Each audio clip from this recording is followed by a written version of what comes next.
I really missed you guys last week. I don't know about you, Cody, but I missed doing this last week. But it was for a really great reason. Yeah. Um, Cody's grandparents, my in-laws, 65th wedding anniversary celebration. It was a lot of fun. Yes.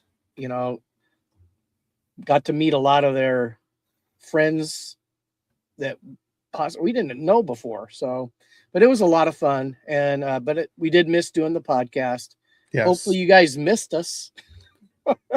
So, Oh, and then also like I was on call last week too. I had Saturday off, but like we were gone all day Saturday for the party.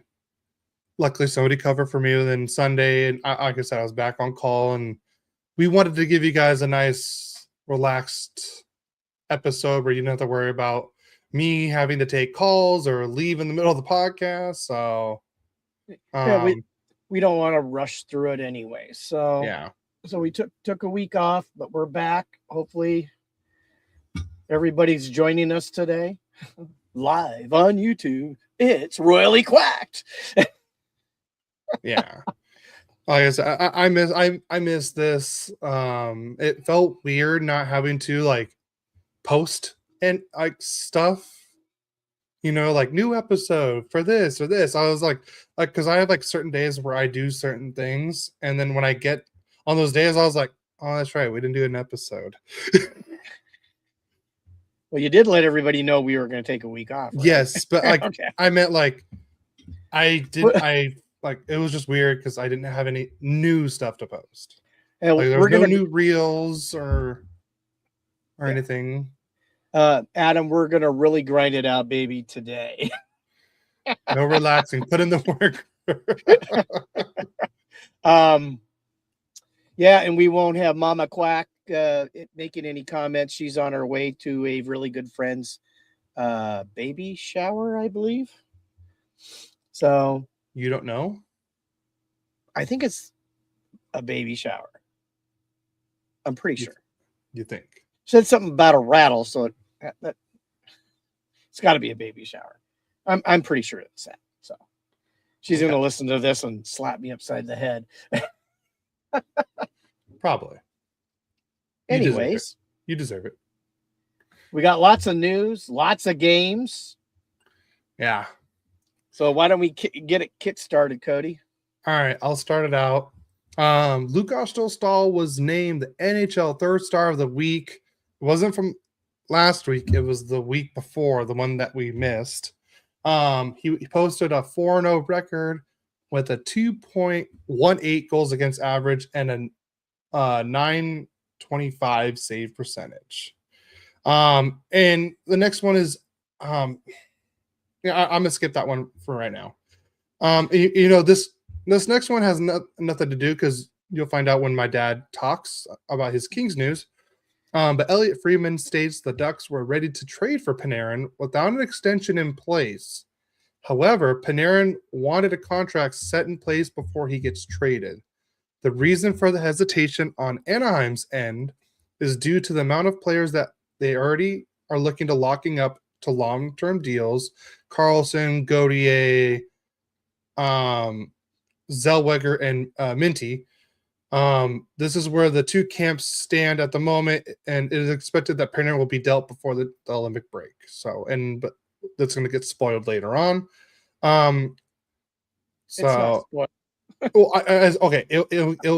We'll get more information on the whole Panarin front later. There you go. So, and also they were saying Verbeek didn't want to give him an extension right away because he wanted to see if he was a good fit for us too. Yeah, that makes sense. And then last bit of Ducks news, or actually not last bit. The Ducks have reassigned center Tim Washy and right winger Sam Colangelo to San Diego Gulls because the AHL is still playing during the Olympic break. So let them; those two guys are going to get some more playing time. It's not like they're getting demoted. It's just they're down there so they can get more time. And then the last bit of Ducks news, I want to say, very sad news is the Ducks lost a legend. On January 25th, 2026, Ducks Towelman got his duck wings and took flight after an 8-month battle with small cell lung cancer. This and I took this from their post.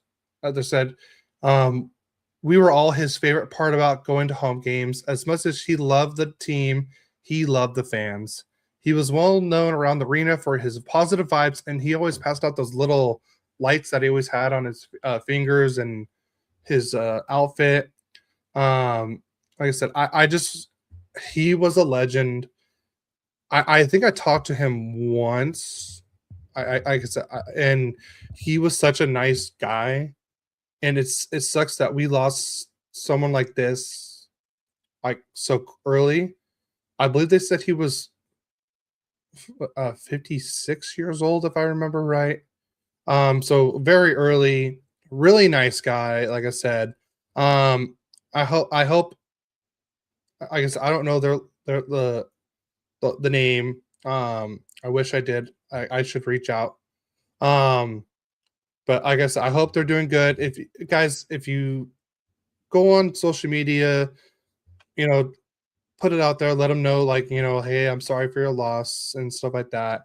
Like I said, this guy was a legend. Like, he had the hockey mask, he had the full like Ducks towels as his outfit.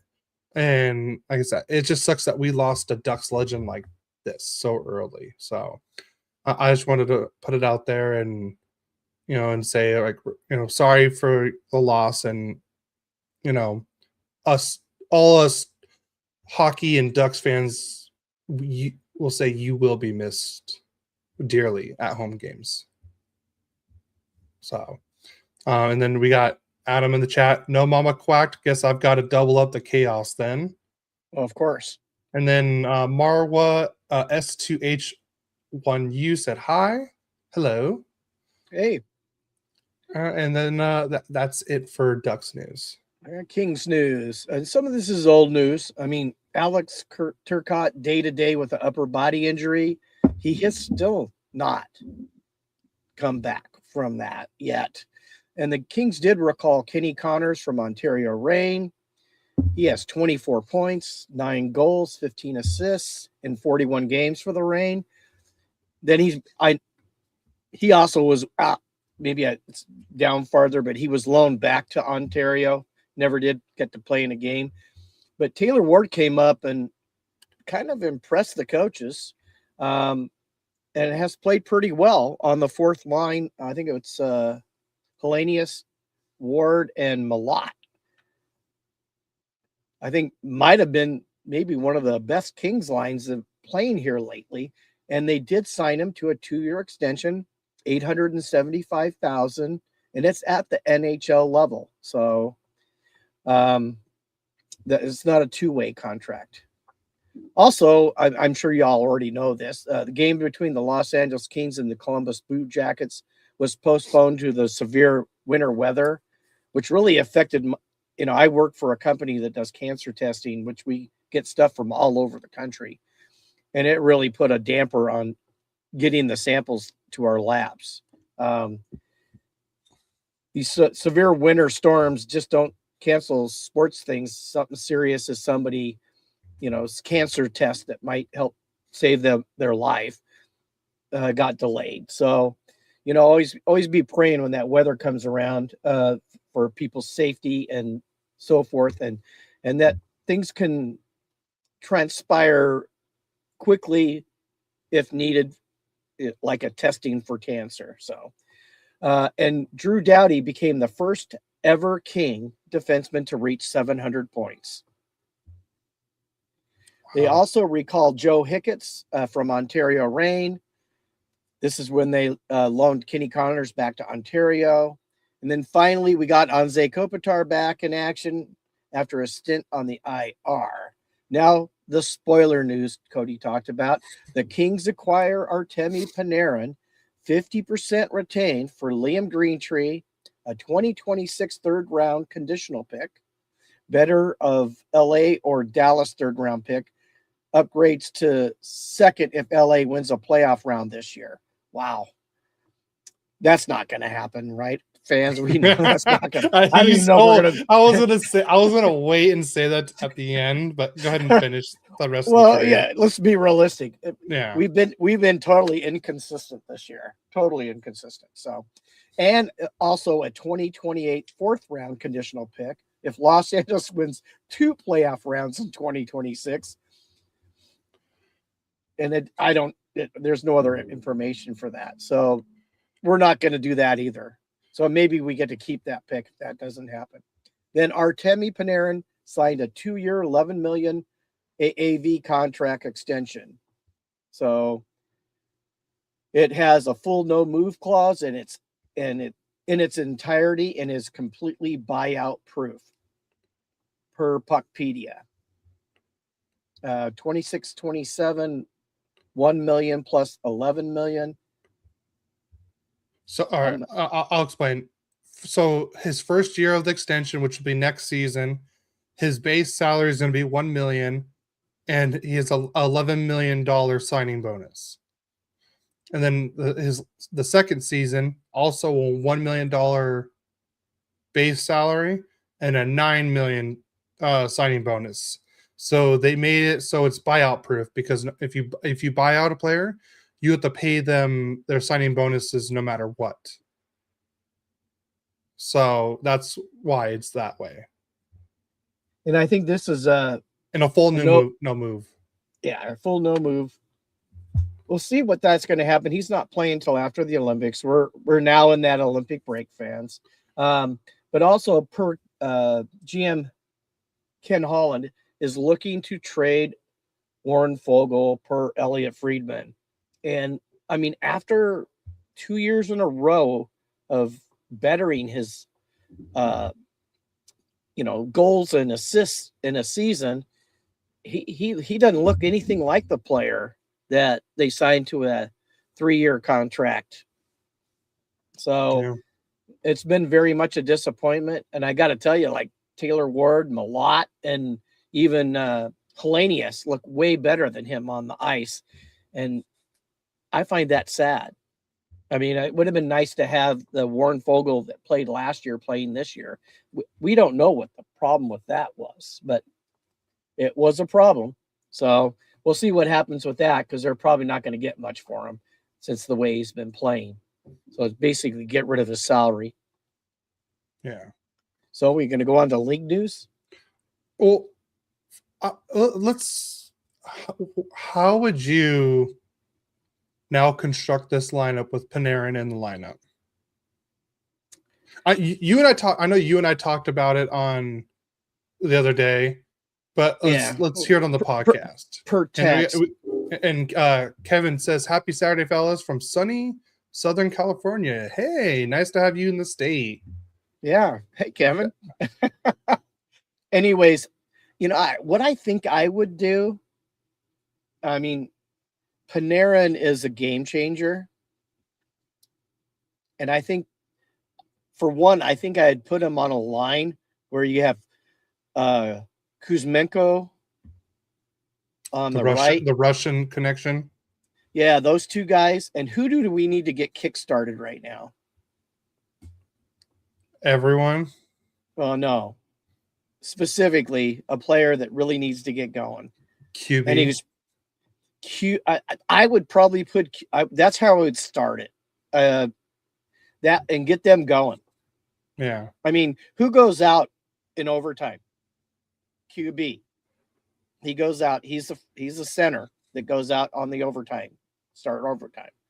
And he plays way better there than he does 5-on-5, I think. But that's what I would probably do. I mean, you also could put him with Kempe and Kopitar. Yeah. That would be a hell of a line. But I think Kuzmenko, I mean, both Artemi and Andre are great passers. But, Panarin's a scorer. We need to get QB to be a scorer. I think that's where I'd start. So.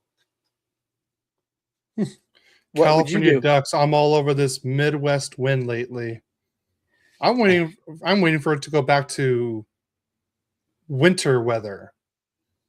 I have a trade that might intrigue us both.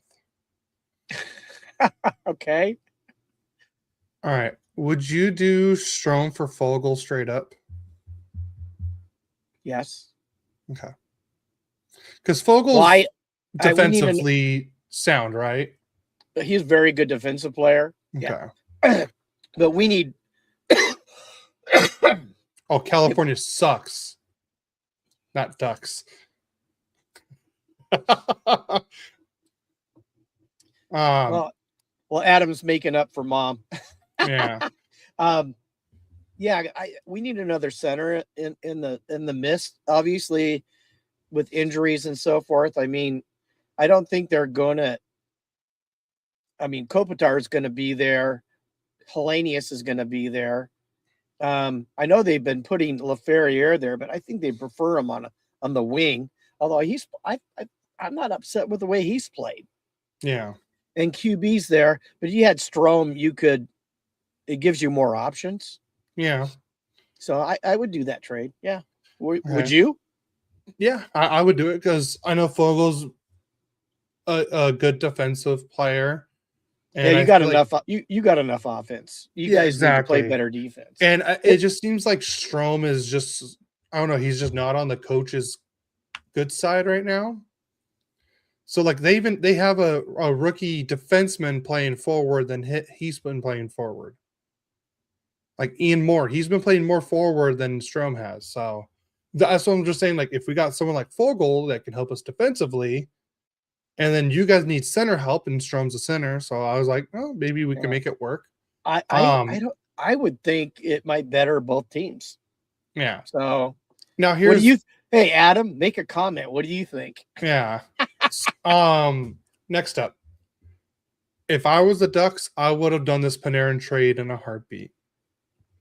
Because you know how many times I heard, oh, it's gonna be, if the Ducks get him, it's gonna be Roger McQueen and 2 first-round picks. And I'm like, I feel like that's too much for a 34-year-old player on an expiring deal. Now, if like Panarin was like 29 and stuff like that, okay, do it. You know, but I know Panarin, like I said, Panarin's still a very top-notch winger in the league. I'm not saying that, but it was just the age that scared me. And what's also scared me was the whole, like, there was the rumors like he wants $50 million no matter what. Like you could break it up between 4, 5, or 6 years.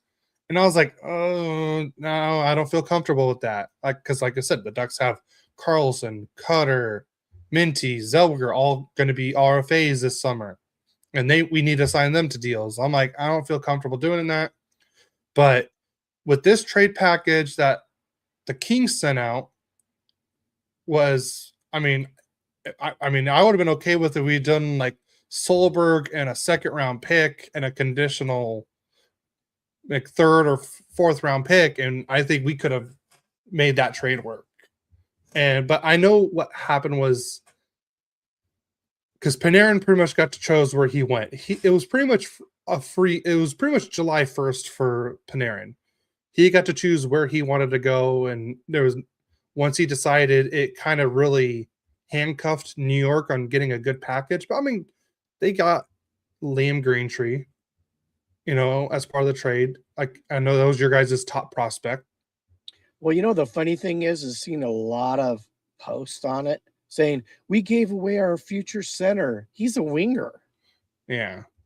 You know, he's a winger. And I mean, I'm not happy he's gone, but I mean, him and the couple conditional later round picks, not a first or a second, I think that's a good trade. I would not have, honestly, McQueen and 2 firsts, no way. That's too much. I wouldn't have done that either. Because, you know, McQueen, I mean, if it wasn't for that back injury, he would have been up in the top 5. Yeah. And not to mention, you know, he's a big boy who can play. And he's looked good, very good in college so far. Yeah. But, you know, I don't think the Kings overpaid for him at all. I thought it was a good trade. Yeah. Here's Adam. Comment about which part. We were talking about the Strome. Would you do Strome for Ryan Strome for Warren Fogle straight up? And enjoy breakfast. Have a mimosa for me. Sounds good, actually. I don't know why. Yeah, I'm just drinking black coffee right now. And then Kevin says, I was expecting a first plus more or Laferriere plus Green Tree from Panarin and a 3 to 4 year extension. Maybe I shouldn't have doubted Holland. And he also said, Green Tree most likely feels like he will eventually be a solid or good middle six guy. I feel like we got the better end of the deal by a lot. I think Green Tree is going to be, I would say middle six. Yeah, I would agree. I mean, we definitely saw this season because he played with the guy from Washington last Protos. year, and I mean they were like almost the same exact stats, pretty close. They both had 119 points for their team, and their team went far in the playoffs. Team isn't as good. His stats are way down, which tells me he needs talent around him. Yeah. He's not like Celebrini or Bedard or anybody like that. Or look at what Leo Carlson's done this year. I mean, he's got talent around him, but it's all really young talent. And Green Tree or even Seneca. I mean, I've been shocked by how well he's played. He's totally impressed me. Yeah. So Adam says, yes, I'll take the over Tater Byfield to get rid of Strome. Over Tater. So he would take Fogle. Yeah. But like I said, I thought it was a great move for the Kings. Didn't give up much. And what scared me the most for the Ducks end was the extension. Because like I said, I heard he wanted like a long-term deal. He wanted to play till he was like 40, 41. That scared me a little bit, especially what he wanted, for money-wise. So I was like, I don't know. But for the Kings to trade what they traded and then only sign it for 2 years, I would have, honestly, I wish the Ducks would have made this move. So think about it. How old's Ovi? Ovi is 41. Yeah, and still pretty much a presence, right? Yeah. Who's to say Panarin can't be that same player? Let's see, Ovechkin. He's 40. Yeah. But here's the thing. Ovechkin's known for one thing, and he's very good at that one thing. Panarin, I don't know, I feel he's a playmaker. Playmakers tend to have a harder time later on. Ovechkin just sits in his office and waits for a slap shot. He's playing on a team that's going nowhere, and he's still scoring. So we'll see what happens with him. Yeah, that's why he got 2 years and not more. And he's betting on himself. That's what he's doing. And you got to love a guy who's betting on himself. Yeah. Hey, I think I can go past 2 years, but I'll take 2 years right now and I'll prove it to you. Yeah. And then, then he 2 years, he's free to go wherever he wants. Yeah. But the reason why this all happens is because he wanted to go to LA. That was it. And I think it was a great move. Nice if somebody wanted to go to LA because it seems like nobody wants to go to LA. So that's what a lot of people were saying. I believe it was Jeff Merrick was saying that. He's like, this proves the point that it's not, he wanted to go to LA. It shows that people do want to come here. And I believe Jesse Cohen also said it on his All the King's Men podcast. And maybe this will help bring in more star power later on. Well, we still have a trade deadline to go through, so we don't know if either one of our teams are done making moves to try to better themselves in the playoffs. Yeah. So all right, ready for league news? I am. All right. The NHL has fined William Nylander $5,000, the maximum allowed by the CBA, for flipping off the camera. That's right. He flipped off the live television camera when he was up in the press box. Oh boy. Yep. We're getting a little spice in the NHL, are we? Honestly, I kind of like the vibe of William Nylander. Well, It wasn't like in a mean way. It was more of in a joking way. when it comes to he make like almost 11 million. Yeah. $5,000 is like a nickel. Yeah. So that's not probably going to stop him from doing it again. Yeah. A $5,000 fine. So, anyways, the Rangers are trading defenseman Carson Soucy to the Islanders for a 2026 third round pick. So we're starting to see little moves around the NHL. Yeah. There's more to come. And then also the Islanders receive Andre Palat, a 2026 third round pick, and a 2027 sixth round pick. And the Devils receive Maxim Siplikov. Wow. I should have waited. I should have had you read that name. I think I would have gotten that one. I think I knew that name. So, these last two trades are weird. Both in division trades, and Islanders are, stacking up. I think it's great moves by the Islanders because, they got Soucy and Palat as some, depth help, got some picks. On Maximum Siplikov, I hear he's been struggling this year, and they were saying there's a chance that he could just, mutually they could, the Devils and him can mutually terminate the contract, and he'll probably go back to the KHL in Russia. But for the Devils, it's good because they got rid of Palat's $6 million a year. So, that's for this year and next year. Yeah. So, and then you want to take the next one? Yes. Team Sweden has named forward Marcus Johansson and defenseman Hampus Lindholm to their Olympic roster as injury replacements for the Ducks, Leo Carlsson and Jonas Brodin. Yeah. So, and I kind of figured with the injury that Carlson had that he wasn't going to get to play in the Olympics, but he's pretty young still. He got a lot of years to play. Yeah. And I got to tell you what, he's a really fun player to watch. He really is. So, yeah. And I'm okay with this move. I would have loved to see him in the Olympics because I think Sweden is stronger with him too. But as a Ducks fan, I want him healthy.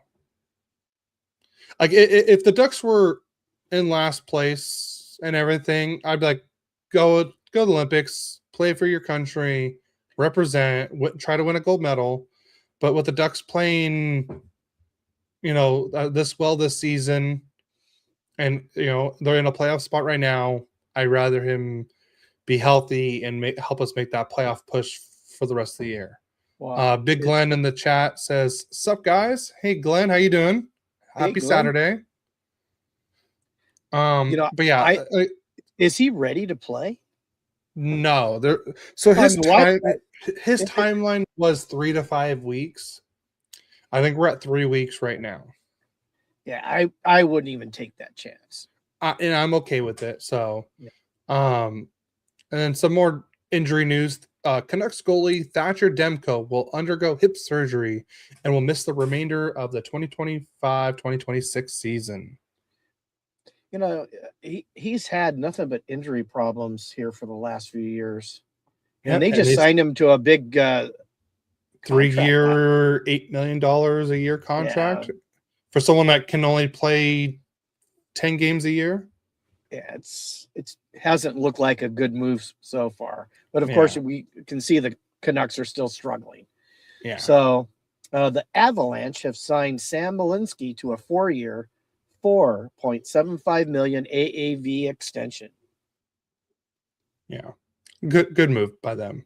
Pittsburgh Penguins forward Brian Rust has been suspended for 3 games without pay for an illegal check to the head to Vancouver Canucks forward Brock Besser. And I can tell you, I saw the replay. It was a nasty hit. Yeah. Oh, the Dallas Stars will host the Vegas Golden Knights in 2027 Stadium Series on February 20th at AT&T Stadium in Arlington. Yep. In Jerry's world. So honestly, I feel like this is going to be a great matchup. Although two tough teams, that's for sure. That is a really good matchup. I guess I could delete this one. Patrick Kane is the highest scoring U.S. born scorer ever with 1,375 points, passing Mike Modano. There's one more American he needs to pass, but this is just U.S. born player. Okay. And let's see. The Red Wings have signed pending UFA defenseman Ben Sherratt to a 3-year, $3.85 million AAV contract extension. Yep. All right. And then we had probably the best outdoor game ever in NHL history. We had the Bruins Lightning game. We had the fastest goal in outdoor history with 11 seconds. We had a goalie fight. Bruins thought they won a game, but there was a penalty called instead. Swayman had a great breakaway save on Kucherov. Gensel had a shootout snipe. And the first 4-goal comeback in Tampa Bay Lightning history. Yeah, that's right. At one point, the Bruins were up 5-1. And the Tampa Bay came back and won this game. Yeah. Yeah, that was pretty crazy. This was probably the best outdoor game we're ever going to see. Well, a lot of history left in the game of hockey. So, well, at least that we're going to see. But like I said, with Vegas maybe and Dallas, you but never know. You have quite a few more years. Yeah, that's true. Other news: Barry Trotz will be stepping down as the GM of the Predators. He will announce the resignation today, which I'm sure he probably already announced that, right? Yeah. But he will be staying in the position until the role is filled. Interesting. Yeah. So he'll be the GM for the trade deadline and everything. They're saying they're hoping to find a new GM before the draft. Can we sign Modano? Can we sign Modano to get rid of Strobe? I mean, how old is Modano? How long has he been retired for? But yeah, yes, Adam. Yes, you can do that. Go right ahead. Do it. So they already hired an agency to help with the hiring process. They don't know how they're going to do it. Are they going to hire president of hockey operations and a general manager? Hire one, and then that person will hire the GM. Like I said, we don't know. I've heard a lot of interesting names in the hat. They're saying, Brendan Shanahan and Rob Blake work together. Interesting. They're also saying a lot of people that live in the Nashville area, former players and that are now working in the NHL, like George Peros and Anaheim Duck legend Ryan Getzlaf. So those are some names I've heard, and I know there's a bunch of other, assistant GMs. I heard Martin Madden was another one. So like I said, it should be interesting what Nashville's going to do with this, especially where they're at. Are they going to sell? Are they going to stay? Are they going to buy? Because I know they're not that far from a playoff spot. So. Yeah. The next bit of news is the NHL has suspended Penguins defenseman Caleb Jones for 20 games without pay for violating the NHL and NHLPA performance-enhancing substance program. Oh, this is crazy news now. Top 2026 NHL draft prospect Gavin McKenna has been charged with felony aggravated assault, misdemeanor simple assault, and 2 summary offenses following an altercation at a state college. Yeah. He faces 20 years on the felony charge alone if found guilty, per the report. Now, I've heard a lot of things, something like some guy said something about his mom. Keep going to the next one. Oh, prosecutors have dropped the felony aggravated assault charge against McKenna.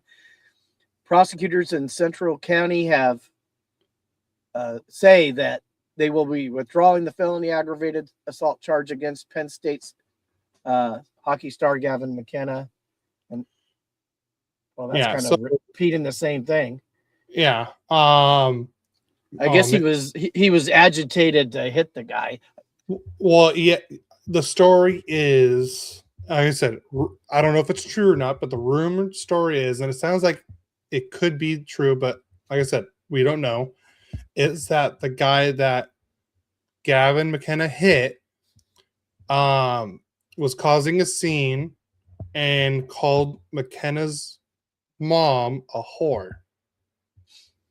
And honestly, if I was Gavin McKenna, I would have done the exact same thing.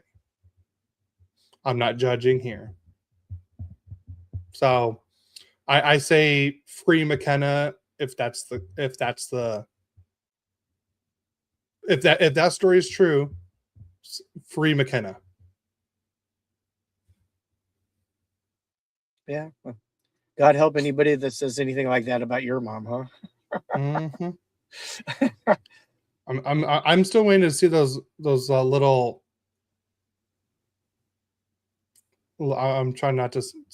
I want to say certain words on here, but those 2 little rats that messed with you at the Ducks Kings game that one time. Oh, yeah. We'll never see them again. Yeah. Maybe they listen to the podcast. Hey, that's the guy Yeah. I'm watching out for you guys. Devils acquire Nick Bukestad in a trade, and the Blues get back Tarmas Bordelot, a conditional 2026 4th-round pick, and it is the latest available 4th-round pick in 2026. Yeah, it doesn't say the teams on here, so yeah. So obviously we all know the Olympics have started, but the trade freeze started at 3 p.m. Eastern Time on February 4th to 11:59 p.m. Eastern Time on February 22nd. Teams cannot practice from February 6th to the 16th. Teams can have full practices after 2 p.m. local on February 17th. The Olympic tournament is from February 11th to the 22nd. NHL schedule resumes on February 25th. My understanding is Panarin will practice February 18th with the Kings. Here's Adam. He said it. The little. Oh God! I'm gonna just leave it on the screen. Sorry for you audio listeners. Let's just say it's the donkey hole. It's AH. Figure it out. Yeah. All right. And then so Seth Jarvis is going to the Olympics for Team Canada. For Braden Point, Tampa Bay, who is out with an injury. And then I'll just say the next one too. Okay. Sam Bennett has also been named to Canada's Olympic team, replacing injured Anthony Sorelli.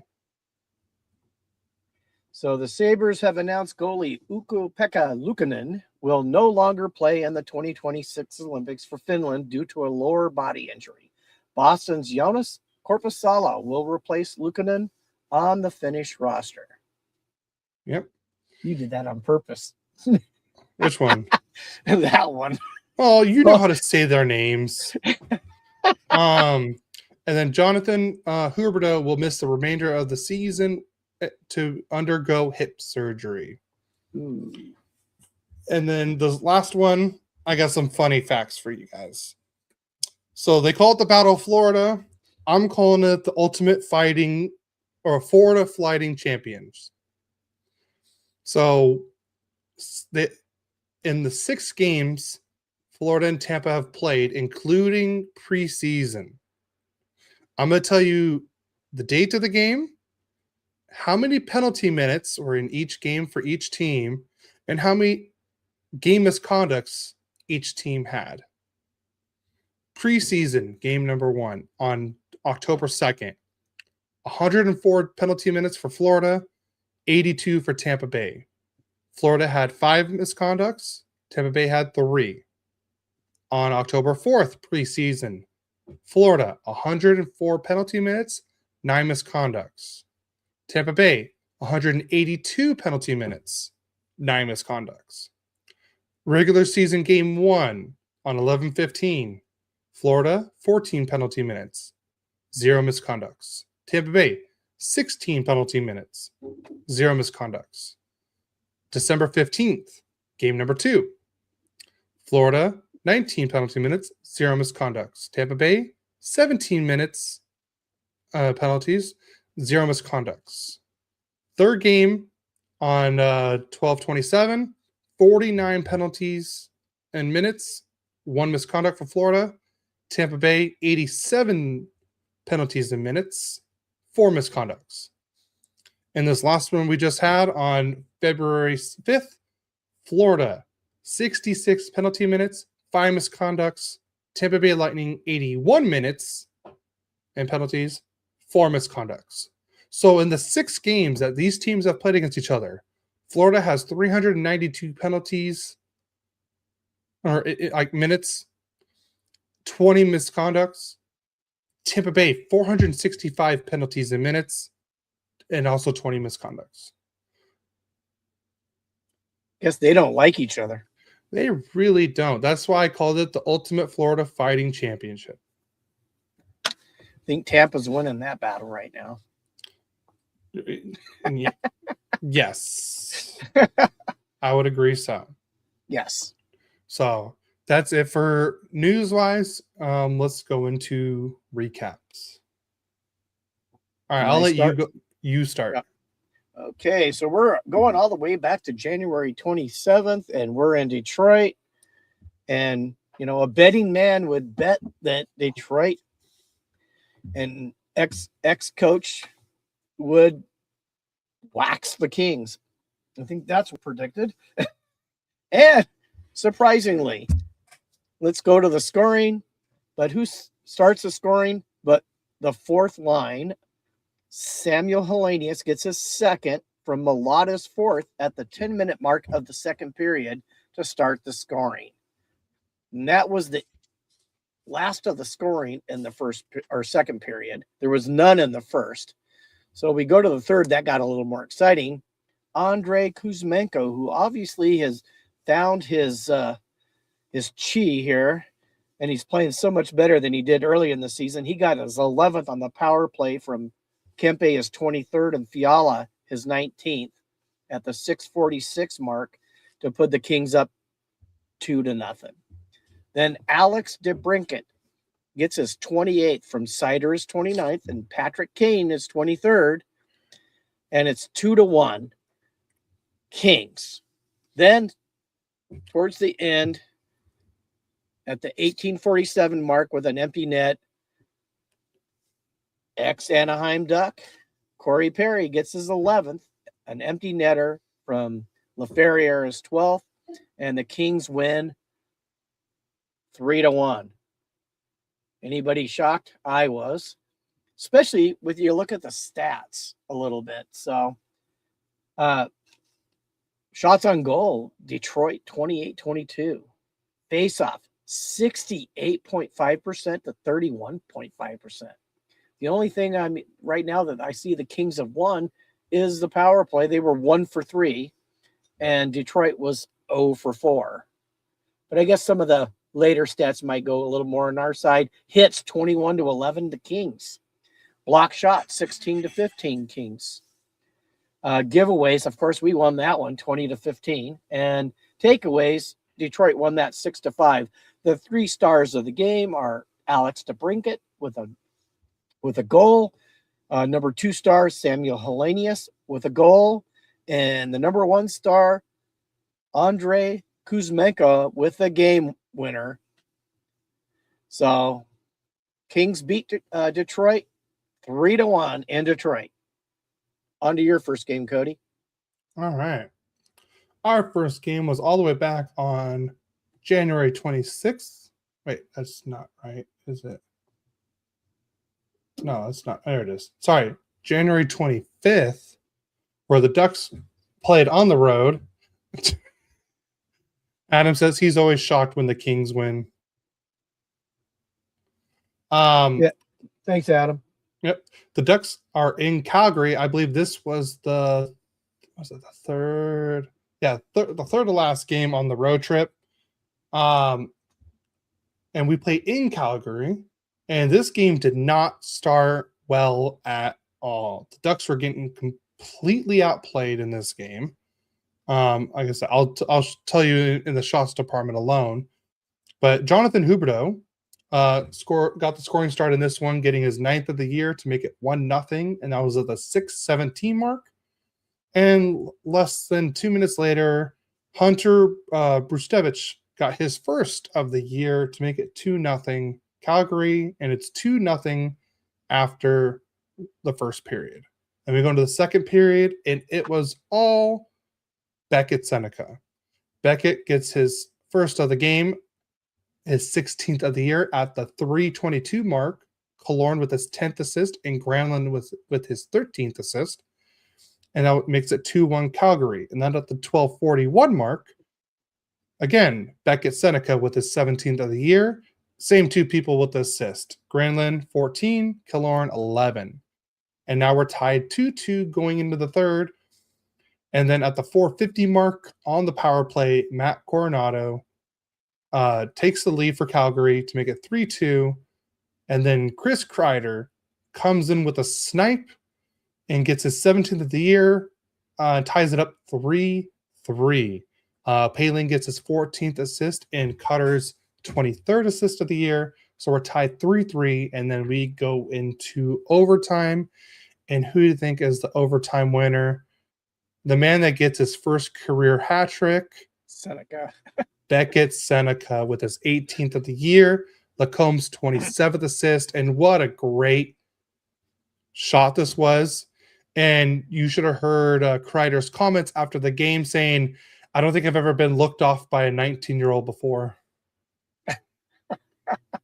Because it was I want to say it was a 2-on-1 against the goalie, and it cried around on the other side. So, but hey, it went in. It's the game winner. Beckett Seneca with the hat trick. Here are the stats. Like I said, shots on goal, 35-21, not good.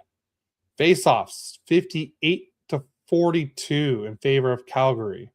Power plays, Ducks were 0-2. Calgary was 1-1.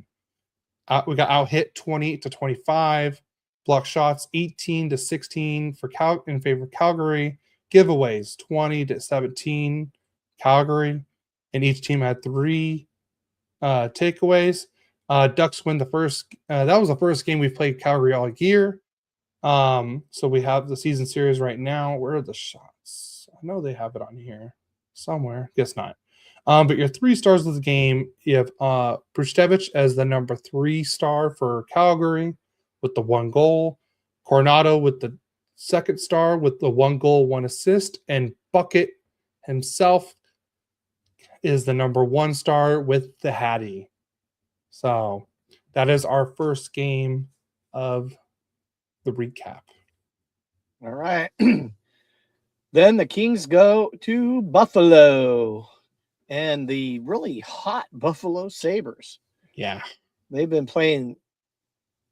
I mean, they've been talented for quite a few years. It just hasn't transpired into wins. But now, all of a sudden, they're doing it. So let's go to the scoring. In the first period, rumored maybe possibly on the trading block, Alex Tuck gets his 20th. On the power play for McLeod is 25th and Quinn is 20th at the 7:14 mark of the first period. Then Matthias Samuelsson got his 9th from Darlene is 32nd and Quinn is 21st at the 11:17 mark to put Buffalo up after one period 2-0. And we go to the second period. Alex Tuck gets his 21st from Byram is 16th and Benson is 19th at the 6:29 mark. And Buffalo is up 3-0. Well, the Kings do finally get on the board. Adrian Kempe gets his 18th on the power play from Fiala, his 20th, and Clark his 20th at the 7:47 mark. And after two periods, Buffalo is winning 3-1.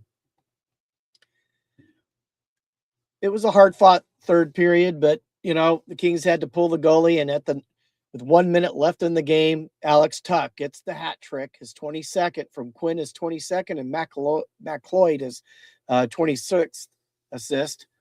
And the final is Buffalo 4, Kings 1. Let's go to the stats. Kings outshot them 38-32. Again, they lost the faceoff circle 62.5% to 37.5%. Kings were 50% on the power play, 1 for 2, and the Sabres were 33.3%, 1 for 3. The hits, this is where I don't get how they score 4 goals. 30 for the Kings, 9 for Buffalo. Block shots, Buffalo won that one, 13-11. Giveaways, they won that. We gave away 20. They only gave away 16. And they took the takeaway 6-5. 3 stars of the game. You won't see a King in the bunch. Quinn had 3 assists as the third star.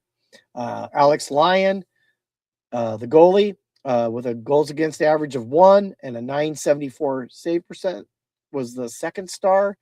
And Alex Tuck with the hat trick. With 3 goals, the number 1 star. Now to your next game, Cody. All right. So now we go to January 26th, where we're on a back end of a back-to-back against the dreaded Edmonton Oilers. Don't let the score say this game was different. So the Ducks lose one 7-4. But like I said, let me get to the scoring. Mikael Granlund gets a scoring start in this one on the power play, his 10th of the year. Chris Kreider gets his 11th assist and Cutter's 24th assist. That was at the 3:24 mark. So the Ducks are up 1-0 at early up. And then Zach Hyman at 17:14 in the first period on the power play ties it up. So now we're tied 1-1 after 1. Second period, Alex Killorn gets on the board. His 6th of the year assist from Paling, his 15th, and Trouba his 14th assist. And that was 55 seconds into the second. And then we had the dreaded 4 minutes of this game that ruined this game for us. So, here's the 4 minutes of goal. 4 minutes for the 4 goals. All by defensemen. Spencer Stastny at the 4:36 mark gets his 2nd of the year and ties it up 2-2. Matthias Ekholm, his 4th of the year, 6:28, 3-2 Edmonton. Darnell Nurse, his 7th of the year, 7:34. And then to top it off, Matthias Ekholm again, his 5th of the year at 8:25. So less than 4 minutes, we give up 4 goals. And that 4 minutes cost us the game. So we went from being up 2-1 to being down 5-2. But then at the 13:41 mark, Mikael Granlund again gets his 11th goal of the year on the power play. Beckett Seneca got the assist, his 24th assist, to make it 5-3 Edmonton. And then we go into the third period. And who do you know scores again? Mikael Granlund to complete the hat trick, his 3rd goal of the game, also his 3rd power play goal. Beckett Seneca gets another assist, his 25th of the year. Lacombe, his 28th assist of the year. This was at the 13:38 mark of the third period, and that made it 5-4 Edmonton. So like I said, it was a great game until the 18:12 mark, where Connor McDavid scores his 33rd goal on the empty netter to make it 6-4 Edmonton. And then the Ducks pull the goalie again, and Matthias Holcomb also gets gets an empty netter to complete his hat trick. And I believe Edmonton was the first team to have 2 different defenseman hat tricks in back-to-back games. Evan Bouchard had one the night before, and Alcombe had it in this game. So that's how the Ducks end up losing 7-4. So I would really say 5-4. But like I said, that 4 minutes in the second period is what really cost us. Like, I don't know what happened. The Ducks were playing great until those 4 minutes. So let's go to the stats. Ducks outshot them 41-32. We also won the faceoffs 52-48. Power play, we were 3 for 4 on the power play, thanks to Granny. And Edmonton was 1 for 3. We out-hit them 25-13. We had 15 block shots. They had 10. We had 14 giveaways to their 19. And each team had 6 takeaways. And that was the first game of the season series between Edmonton and Anaheim. And we only have 2 more games against each team. 2 games against Edmonton. One on the February 25th when we come back from the Olympic break, and then March 28th. 3 stars of the game. I already know 2 of the 3. Yeah, Hyman is the number 3 star with the 1 goal, 1 assist for 2 points. Granlund was the number 2 star with his hat trick. And of course, Matthias Ekholm with his hat trick is the number 1 star. So far the Ducks are 1 for 1 since our little break. On to my next game, Kings in Philadelphia. Let's go to the scoring. First period at the 3:10 mark, Adrian Kempe with his 19th from Laferriere his 13th and Perry his 16th. Kings are up 1-0. Shock. And Adam, you're going to get shocked in this game too. 4 minutes later, Adrian Kempe gets his 20th, again from Corey Perry his 17th, and the Kings are up after the first period 2-0 against Philadelphia. But ex-Mighty Duck Trevor Zegras on the power play gets his 20th goal of the season. From Brink his 10th and Konechny his 30th. And it's now 2-1 Kings. And that's how it stays through the second period. We go to the third period. And the only scoring was Travis Konechny with his 22nd, from Ristolainen his 4th, and Grebecken his 8th. And we go to overtime. And in overtime, what a surprise. It's Quentin Byfield getting his 10th, from Kempe his 24th and Doughty his 11th at the 2:48 mark. And the Kings, in overtime, beat Philadelphia 3-2. Let's go to the 3 stars, or let's go to the stats first, see how that all went. Pretty even on the shots. I'd say definitely even, 21 apiece. Again, they lose face-off 52.9 to 47.1. The Kings were 0 for 2 on the power play, and Philadelphia was 1 for 2. The hits were 29 Philly, 25 for the Kings. A block shot, 16 Phillies, 11 Kings. Giveaways. This is where Philly lost it. 18. Kings only had 7. Takeaways, Philly took that 4-2. 3 stars of the game, Trevor Zegras, the 3rd star with a goal. 2nd star was Darcy Kemper. His goals against average is 1.91%. And then his save percentage, 905. And with 2 goals and an assist, obviously the number 1 star was Adrian Kempe. On to your next game, Cody. All right, this next game, this one hurt out of all of them. So the Ducks finished the 5-game road trip in Vancouver. Vancouver is the worst team in the league right now. Like I said, this one hurt. There was 0 scoring in the first 2 periods. And the Canucks even had their goalie, his starting goalie had to come out for like the first 2 minutes of the second period because they said it was an either equipment thing or like a concussion spotter thing. But he was able to come back in. But like I said, no scoring until the third period, where Drew O'Connor got the scoring started. His 13th of the year from assist from Jake DeBrusk. It was 1-0 Vancouver. And then at the 9:32 mark, shorthanded on the empty netter, Teddy Bluger iced the game for Vancouver. So the Ducks get shut out against the league's worst team, the Vancouver Canucks. They didn't have Besser. They don't have Quinn Hughes anymore. And it's technically their third string goalie because they have Demko, they have Lankinen. So we got shut out by what's his name? Tolapio. Like I said, we've played this goalie twice now, and I don't know, he just has the Ducks number for some reason. But here are the stats. The Ducks outshot them 33-26, but we lost in the faceoffs 52-48. Both teams were 0 for 3 on the power play. Ducks had 21 hits. Vancouver had 10. Both teams had 13 block shots. Ducks had one more giveaway than Vancouver, 12-11, and Ducks had 3 takeaways to Vancouver's 1. And so far, we're 0 for 2 against the worst team in the league. We've lost 5-4 and 2-0. So hopefully these next 2 games are in the Ducks' favor against them, because these are games Ducks have to win.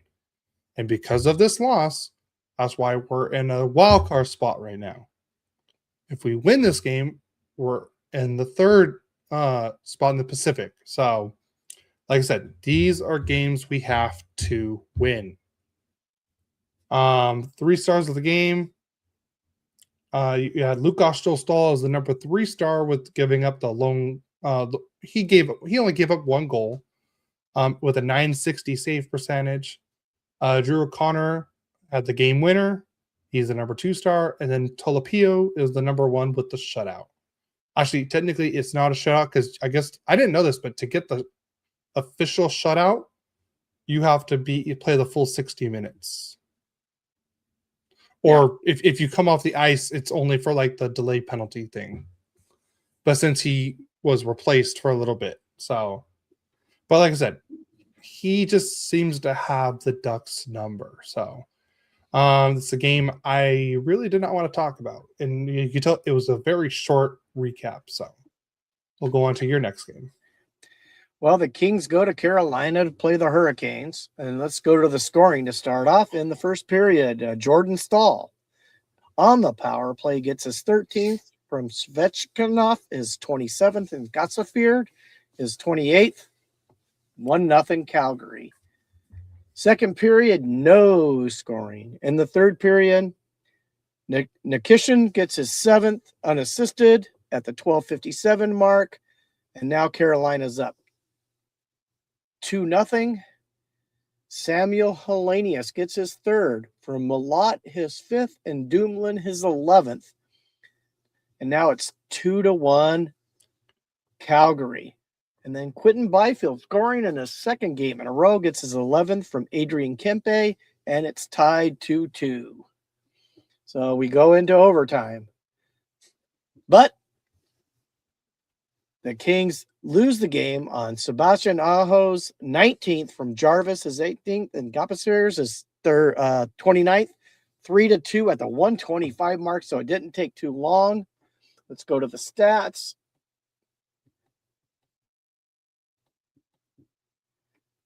The Kings were outshot 34-13. That's pathetic. They did were even in the faceoffs, 50%. 0 for 2 on the power play for the Kings. And Carolina was 1 for 4. Kings out hit them 25-11. Kings had 25 block shots to 12. And on giveaways, they had 12. Carolina had 13. Takeaways, Kings 5, Carolina 6. Let's go to the 3 stars of the game. You won't see a king in the bunch. Nikishin was the 3rd star with a goal. Stahl was the 2nd star with a goal. And Aho with the game winner in overtime is the number 1 star. Now on to your next game, Cody. All right. So the Ducks come back home after that 5-game road trip, and we host the Vegas. I guess Mom's not here, so I could probably say it. No, I'm just kidding. The Vegas Golden Knights. And we got, this is the game we actually first got Troy Terry back. Actually, I forgot to mention. So Troy Terry flew up to Vancouver, practiced, and then didn't play. And then Ducks come back home, and I think it was just to get Terry some more practice time, but I would have been pretty annoyed if I had to fly all the way up to Vancouver and not play. So, and we probably could have used him that game. But in the first period, the Anaheim Ducks get the scoring started with Chris Kreider getting his 18th of the year. Paling gets his 16th assist, and Minty gets his 9th, and that was at the 13:21 mark, and that was on a deflected shot. And it's 1-0 after 1. And then we move to the second period. We're going to be on hat trick watch now. Chris Kreider with his 19th of the year, his 2nd of the game, and that was on a tip-in. Trouba with his 15th assist and Troy Terry's 30th assist. It's 2-0 Anaheim, and that was at the 1:10 mark in the second period. And then on the power play, Cutter Gauthier gets his 20. Oops, I just closed everything out. Almost closed everything out on my computer. Give me a second to pull it up. There we go. Cutter Gauthier gets his 24th of the year on the power play to make it 3-0 Anaheim. And Lacombe with his 29th assist and Beckett Seneca's 26th assist. And that's at the 4:32 mark in the second period to make it 3-0 Anaheim. And then Mitch Marner on a weird play where he just had a wide open net. I can't remember exactly what happened, but let's just say it was an unlucky bounce, went to right to Mitch Marner. Dostal was on the other side of the net, so Dostal had no chance. So Mitch Marner gets his 15th of the year to make it 3-1 Anaheim, and that was at the 9:47 mark. We move to the third period, and we start letting Vegas back into the game. Ivan Barbashev gets his 15th of the year to make it 3-2 Anaheim at the 10:40 mark. And then Vegas pulls their goalie pretty early. At the 18:53 mark, Ryan Paling gets the iced goal to help ice the game, actually. On the empty netter, Troy Terry get his 31st assist and Trouba's 16th assist. That was Paling's 5th goal of the year. And that made it 4-2 Anaheim on the empty netter. And then with like 5 seconds left, Thomas Hertl scores for Vegas to make it 4-3 Anaheim. So the Ducks sweep the Vegas Golden Knights this year, all games ending 4-3. So we'll move on to the stats. Ducks were outshot this game 31-23. We did win the faceoffs 52-48. It seems like the Ducks it's been closer in the faceoff percentage, so that's a good thing. So power plays, the Ducks had the 1 power play goal. They were 1 for 2. Vegas was 0 for 2. We had 28 hits to Vegas' 17. Ducks had 16 block shots to Vegas' 10. 20 giveaways for Vegas, 15 for the Ducks, 6 takeaways for the Ducks, 3 for the Knights. Like I said, we sweep the season series against the Vegas Golden Knights, all games ending 4-3.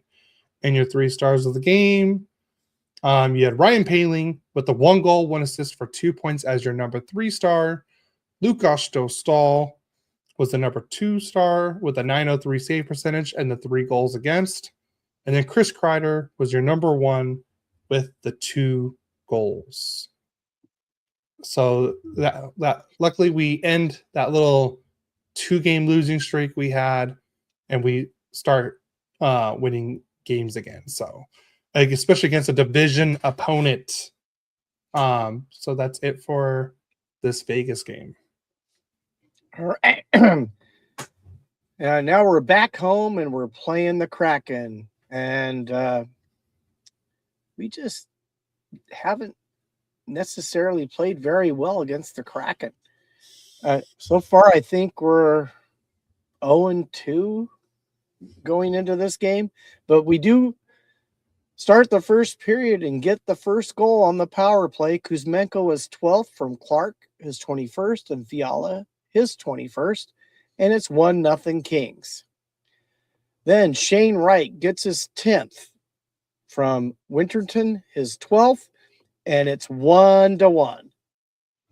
Then Adam Larson gets his 5th from Stevenson, his 22nd, and Gaudreau is 12th. And it's now 2-1 Seattle.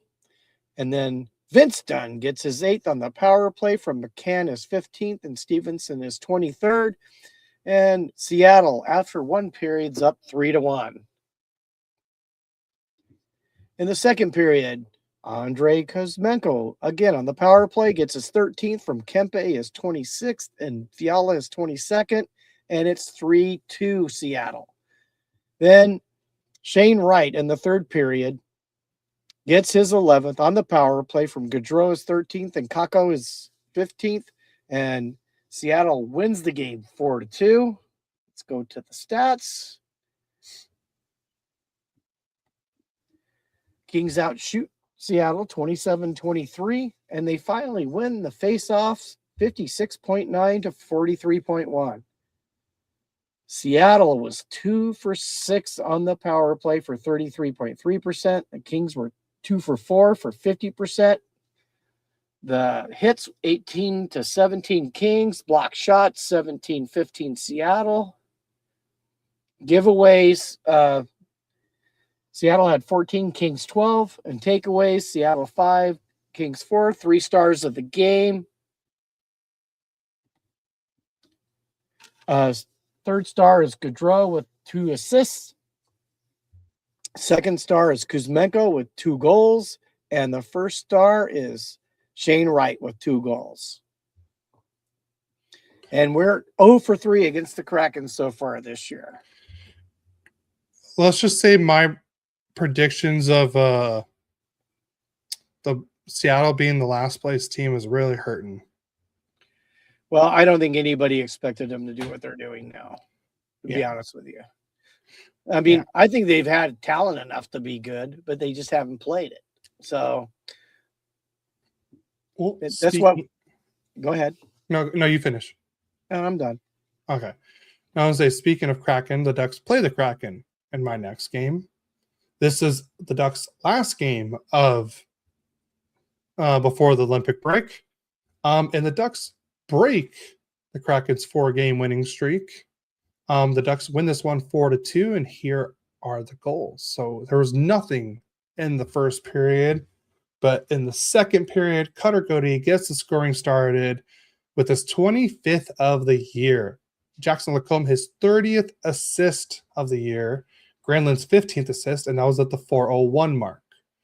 And then Jacob Trouba on a slap shot from the blue line puts it past, I believe it was Grubauer. That's his 9th of the year. Harkins gets his first assist. I thought Harkins would have had more assists by now. But Palin gets his 17th assist, and that was at the 19:27 mark in the second period. So the Ducks are up 2-0 after 2. And we go into the third period.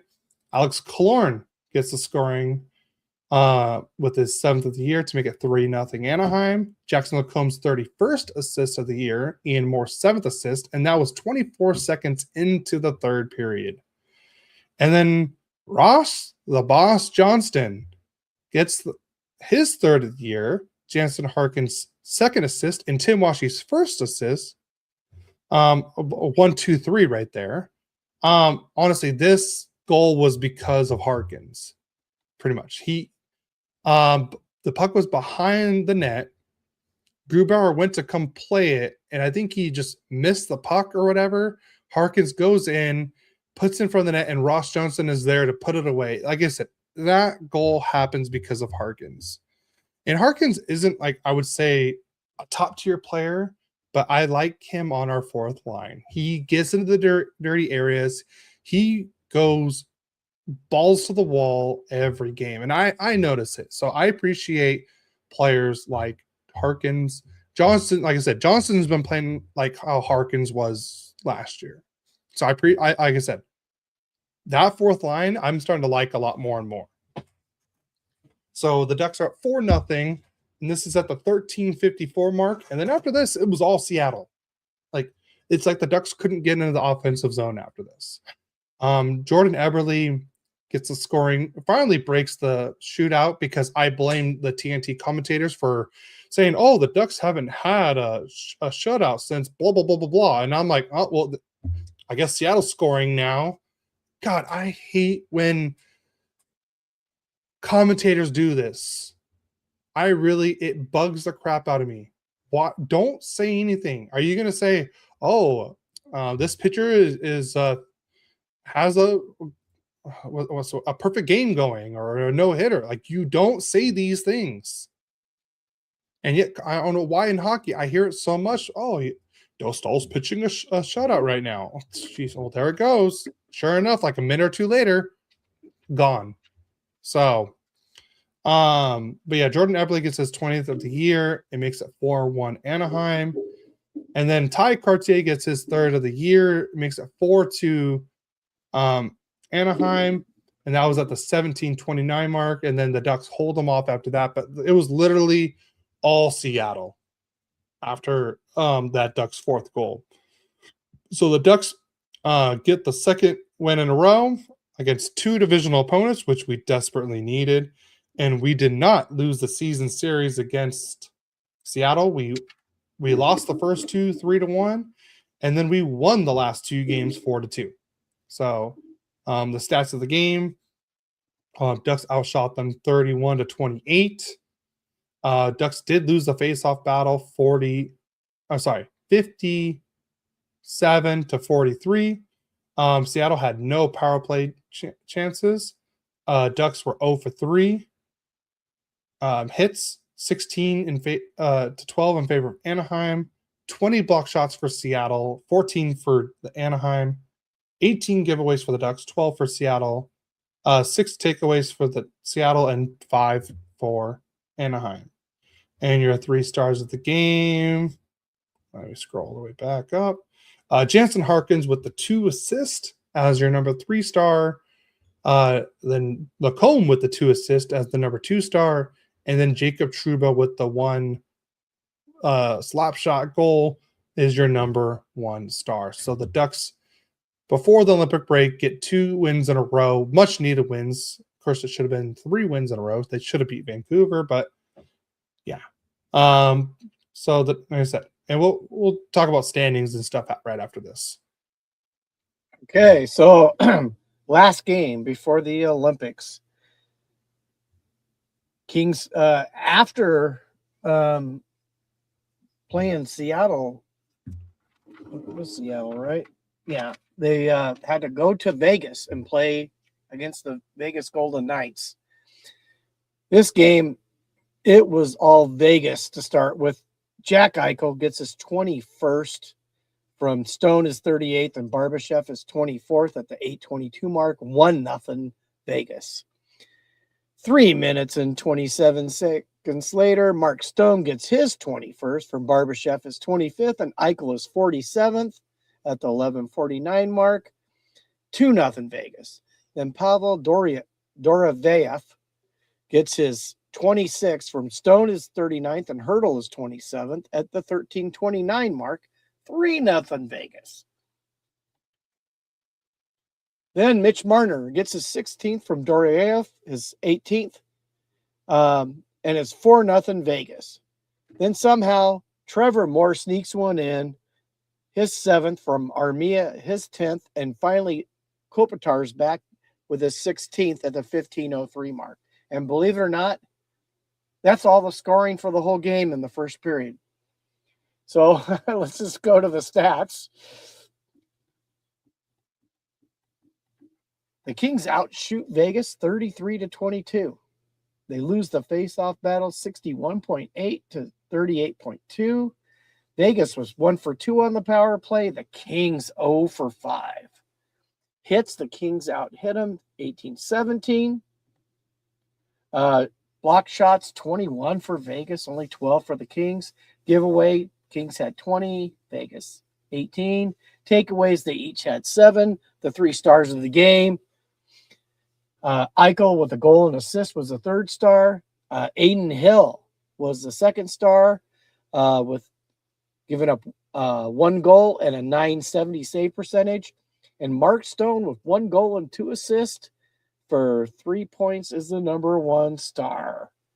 We go into the Olympic break with another loss to Vegas, although we've won at least 1 game against Vegas this year. We're 1-2 right now. With we play Vegas on the 25th, so I think it's our first game back from the Olympic break. So that's all the games. All right. So where are we at on our predictions? So over the last 2 weeks, Cody went 4-1, and he's 29-25.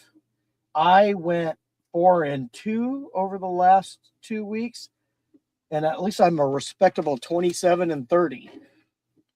Because I think I was like 10 or 12 games under 500 there for a while. So I'm still over 500? You're over 500. What was my overall record again? 29-25. Okay. Wow. All right, so we're gonna talk about playoff picture right now. Since we don't have any games until February 25th. Okay. I'll start with the East.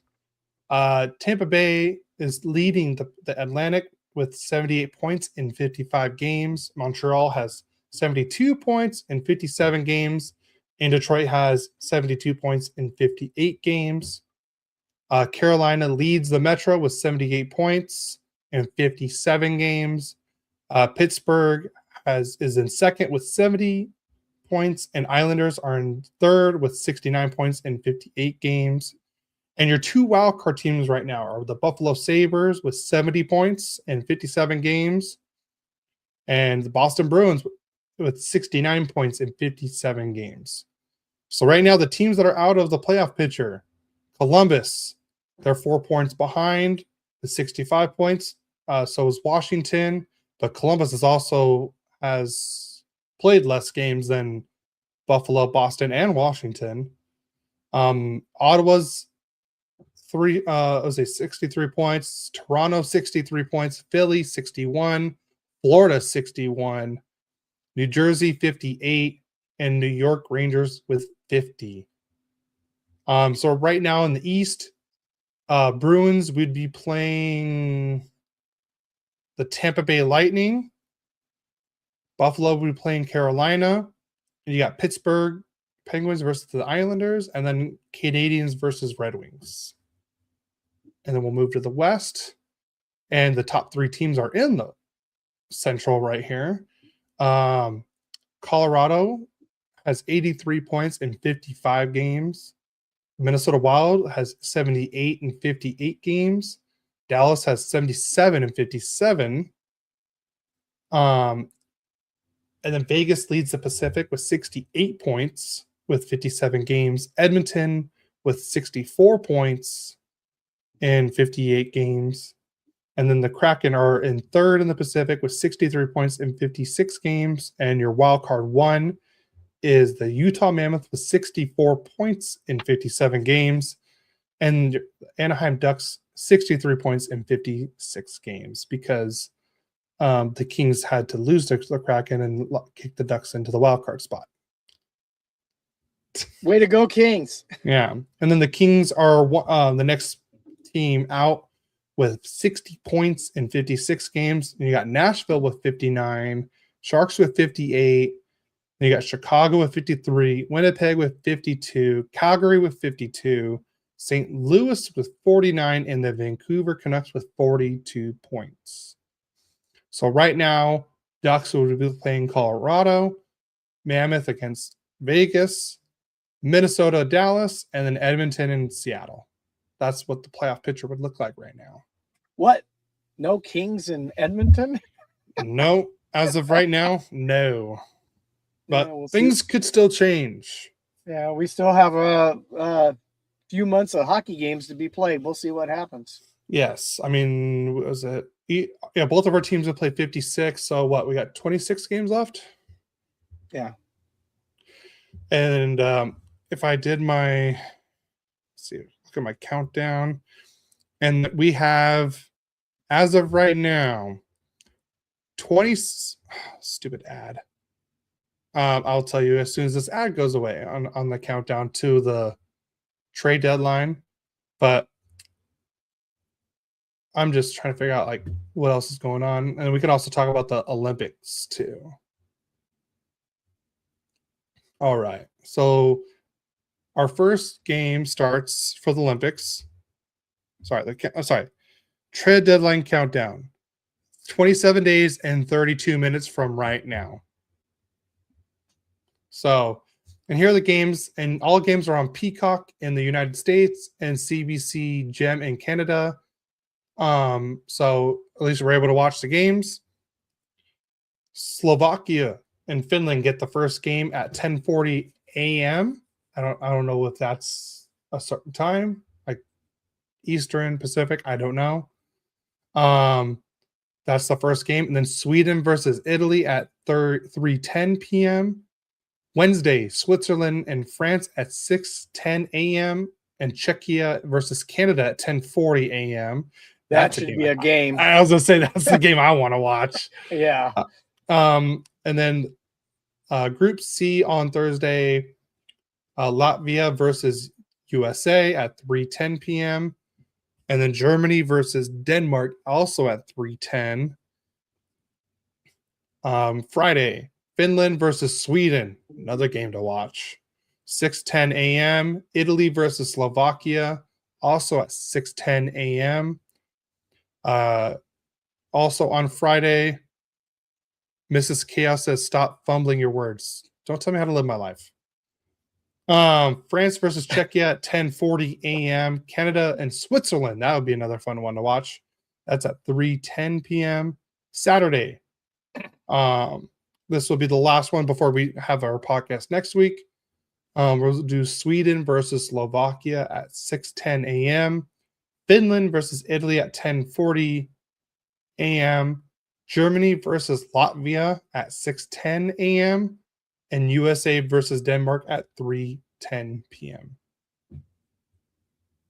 So busy Olympic schedule there.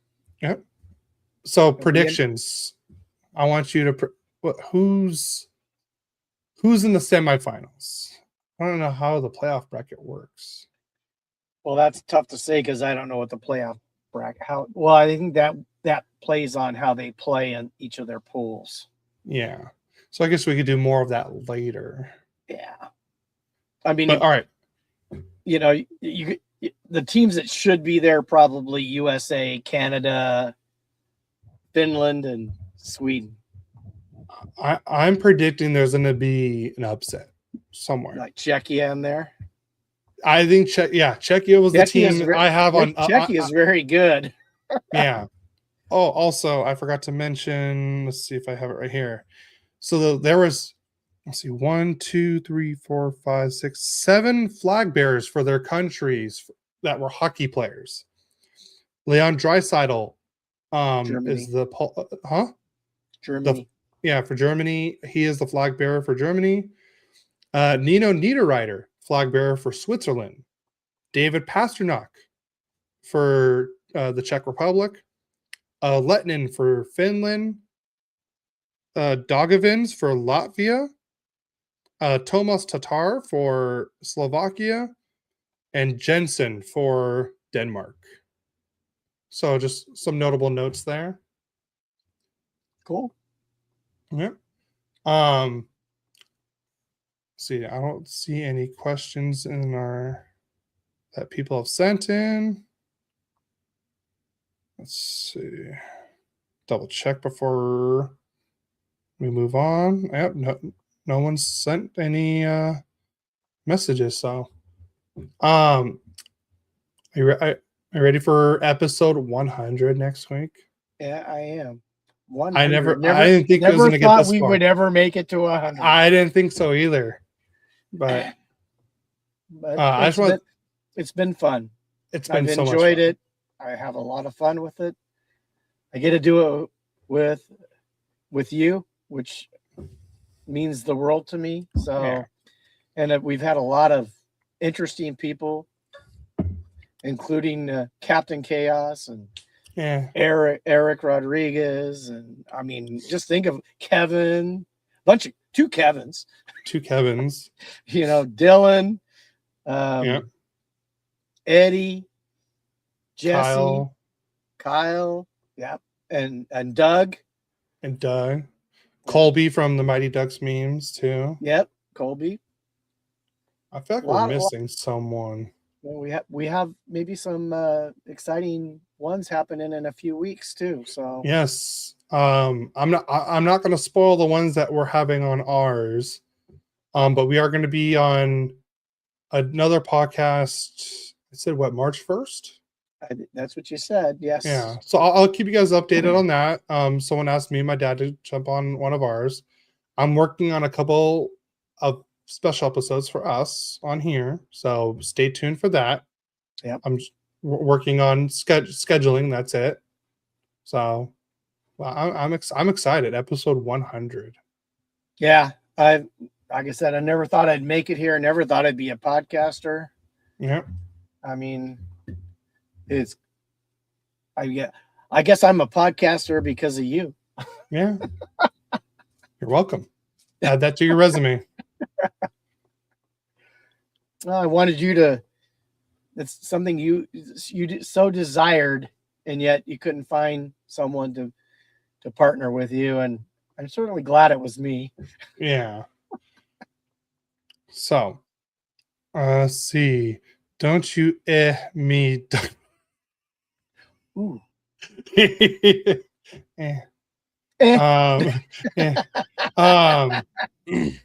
So do you know which team has the most cap space right now in hockey? I don't. Let's see. So right now, Chicago has the most with 38 million. Detroit has 36 million. They can make some moves. And they're pretty good. Yeah, and they're good. So expect to see some moves in Detroit. Pittsburgh has 32 million. The Ducks also have 32 million. So Pittsburgh, Detroit, Anaheim, be on the lookout for that. I don't see rentals for Anaheim or Pittsburgh. Maybe Pittsburgh. LA has 9.56. Yeah, they ate a little bit of that up getting Panarin. Yeah, but I honestly like what two trades that Holland has made so far. If you think about it, you traded Deneau, Greentree, and a conditional third, which could be a second, and what could be a 4th round pick. You traded all that for a 2nd round pick and Panarin half retained. That's not bad. I say that's very good work by Holland, I will say. They may not be done. Yeah, they may not. Well, I mean, Warren Fogel's already on the trade block. Yeah, I see that. I see the Kings, if they do something, they're probably going to pick up a center. Yeah. I mean, they need another center. And then, if they really did pick up a really outstanding center, you could move Byfield back over to wing. I think he was better at the wing right now than center. So, because if Turcotte comes back, I think he's a center. Yeah, he's their best face-off guy. Yeah, yeah, he's he's got a better percentage than even Kopitar. Really? So, yeah. Wow. Unfortunately, he's been hurt, so we'll see what happens. Yeah. But all right. Well, I'm actually surprised we did all that game recaps and everything. We're still around our normal time. Yeah, well, we didn't have a whole lot of wasted time in that. No, we This definitely episode, did not. so we jumped through all those games pretty quick. So I'm happy for that, and looking forward to tonight. Yeah, I'm just trying to see if there's any like top. All right, here. All right, I'm gonna tell you. We're gonna do this real quick. Here's the top 2026 unrestricted free agents right now, and you tell me yes or no if you want them. Okay. On your team, Nick Schmaltz. No. Darren Radish. He's pretty good. He would be a nice addition. Yeah. I'm not Alex Ovechkin, but he ain't leaving Washington. That's Alex. That's not realistic. Alex Tuck. I like Alex. I've always liked Alex Tuck. I would pick him up in a heartbeat. Yeah. John Carlson's not leaving Washington. Malkin's not leaving Pittsburgh. Charlie Coyle. I like Charlie Coyle too. I think I would skip on Charlie Coyle. Anthony Mantha? Yeah, maybe. Yeah. I'll be at the Ring game tonight. It's the Pink in the Rink game. Oh, that's cool. All right, and then here's the top restricted free agents. So actually, I want to check out something. So you got Bedard, Cutter, Zegras, Dorofeyev, Carlson, Fantilli, and Brent Clark. And then the top one, Jason Robertson.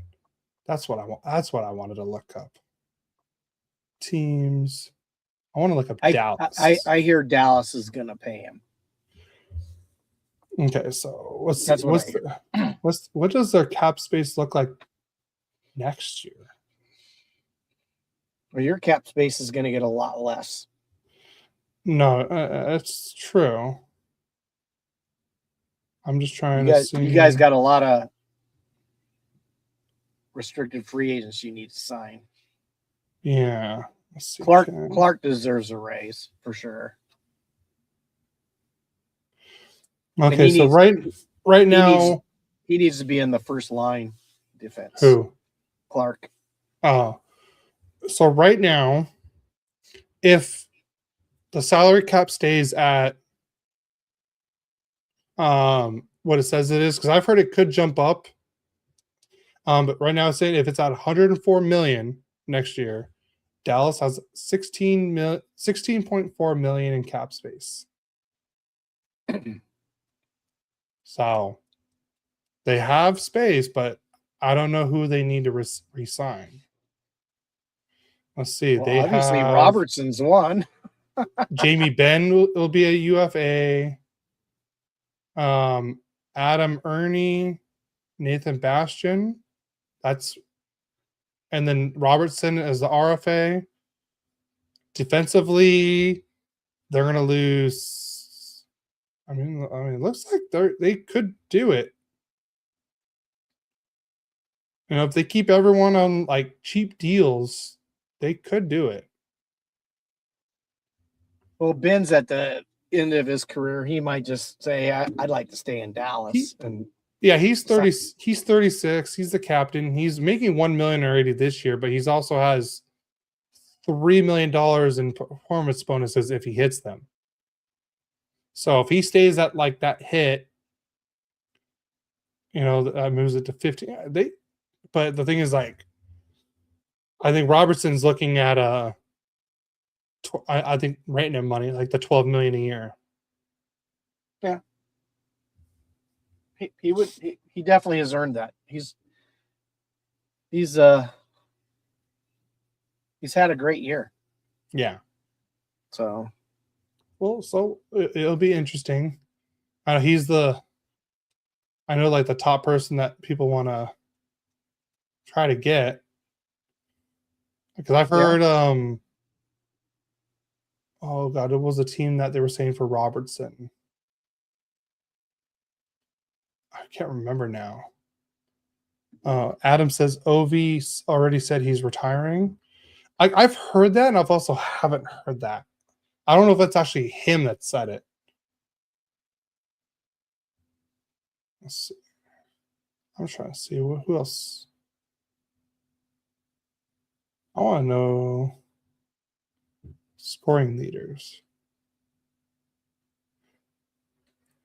Let's see. Robertson. I would love that. Robertson to Ducks. Maybe you add Jason Robertson's because his brother's also in the league too. And I know he's looking his way out too. All right. I was just trying to see if there's anyone else that we can look to get.